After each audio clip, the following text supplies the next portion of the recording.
Hey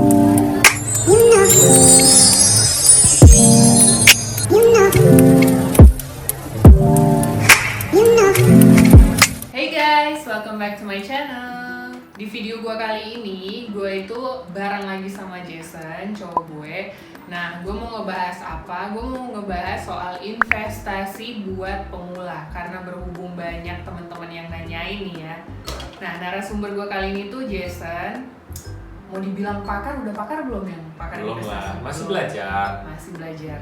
Sekarang kita tanya-tanya aja ya soal investasi buat pemula ke Jason. Nah gini, yang pertanyaan pertama mungkin penting gak sih investasi di usia belia atau muda menurut kamu? Ya kalau menurut aku pribadi sih penting ya gitu. Apalagi kan mungkin teman-teman yang masih, gue nggak tahu ya, mungkin kuliah ataupun mungkin udah lebih daripada kuliah, itu penting banget gitu. Karena kebutuhan dan keinginan kita ke depannya juga makin meningkat gitu. Iya benar. That's why investasi itu membantu gitu. Kalian nggak perlu harus punya banyak duit dulu baru bisa membeli sesuatu, tapi direncanakan aja udah bisa. Itu sih. Jadi menurut kamu penting ya di Iya. usia belia. Oke. Buat anak-anak SMA gimana menurut kamu? Selama dia punya KTP ya kan, dia bisa daftar di salah satu platform investasi, itu pun bagus. Oke.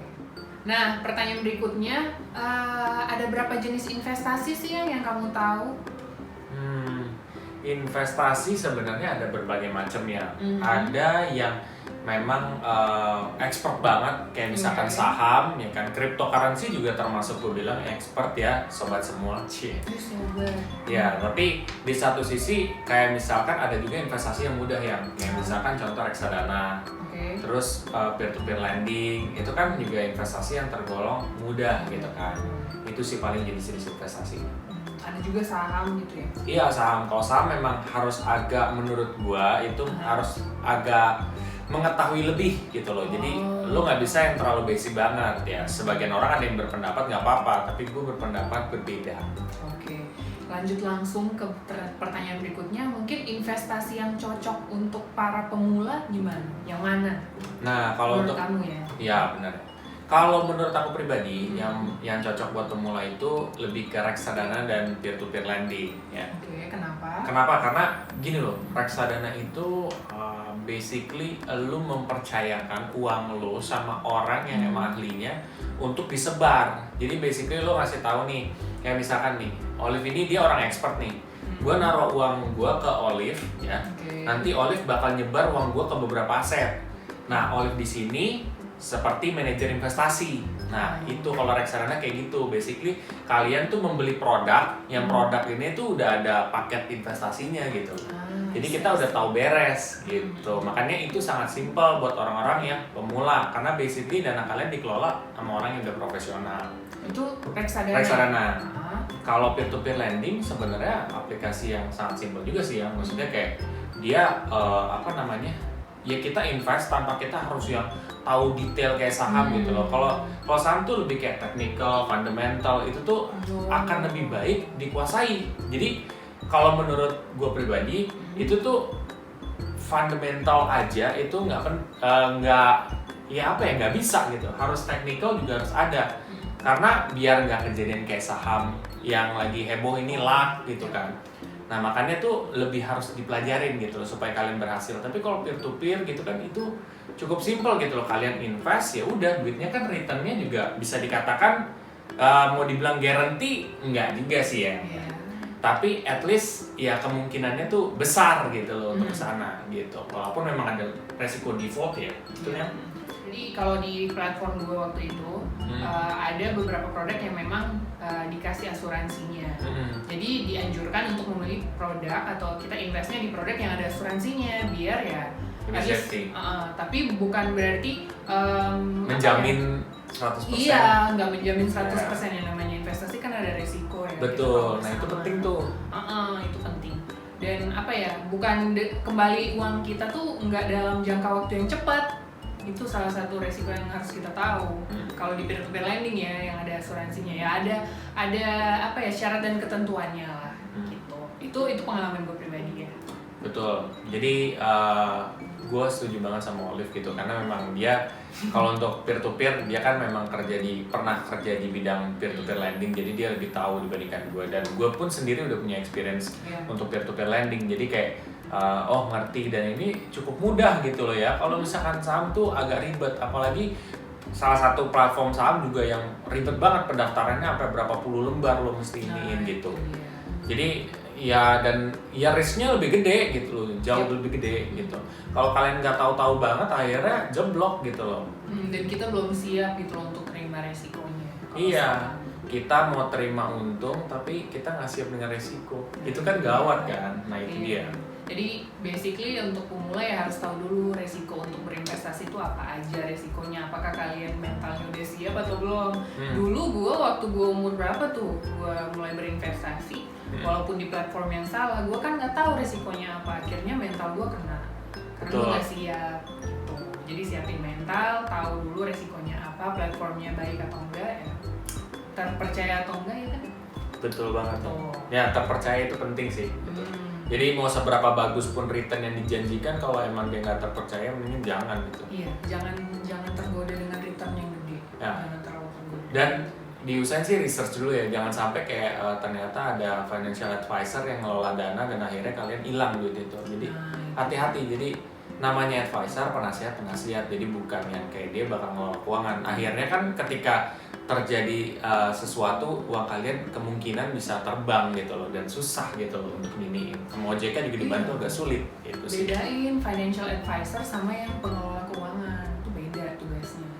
Nah gitu guys, jadi mungkin untuk para pemula mungkin coba dulu di reksadana sama peer to peer kali ya. Gitu. Oke, kita singkat aja. Jadi pertanyaan terakhir yang banyak ditanyain sama teman-teman juga, tips dari kamu nih sebagai orang yang mungkin lumayan mengetahui tentang investasi. Tips apa nih untuk para pemula biar mereka tuh nggak jatuh ke lubang yang salah atau berinvestasi di platform yang salah? Kalau menurut aku pribadi nih, yang paling penting itu adalah ketahui dulu profil resiko kalian apa gitu.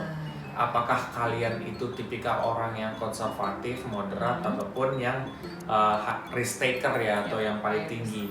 Jadi kalian harus tahu, kalau misalkan gue nih ya tipikal orang yang gak berani ngambil resiko gede, sedang-sedang aja, gue gak akan ambil tuh yang kayak yang resikonya tinggi. Walaupun potensi keuntungannya tinggi, gue gak akan mau nekat. Kayak misalkan sahamnya ambil yang kayak wah nih belum tahu nih gitu kan, bukan blue chip ya, gue gak ngambil gitu loh, itu bunuh diri gitu kan.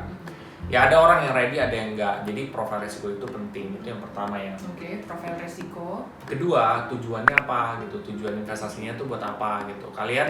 Semakin kalian tahu tujuannya, maka kalian akan lebih fokus aja. Oh berarti gue bakal cairinnya di tahun ketiga, tahun kelima gitu. Tapi yang perlu kalian tahu adalah investasi itu butuh waktu.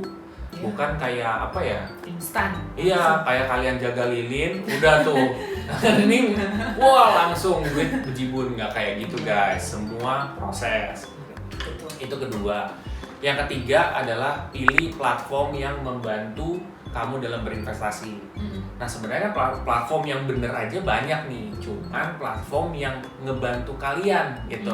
Mungkin dia punya beberapa fitur yang emang memudahkan kalian untuk investasi. Lebih ke tujuan kalian. Nah pilihlah platform yang kayak gitu. Jadi nggak hanya terpercaya tapi yang ngebantu. Nah di situ setelah itu kalian tinggal fokusnya konsisten. Itu doang sih paling. Iya harus konsisten guys. Mungkin kamu ada tips tambahan nih buat teman-teman semua? Enggak sih, overall emang udah benar apa yang dikatain Jason. Karena gue juga di sini masih belajar soal investasi dan kebetulan beliau tuh lebih mengetahui banyak soal investasi dan pernah kerja juga, ya kan ya? Iya. Di Bibit pernah kerja juga. Mungkin kamu mau ada sharing sesuatu mungkin untuk para investor pemula nih?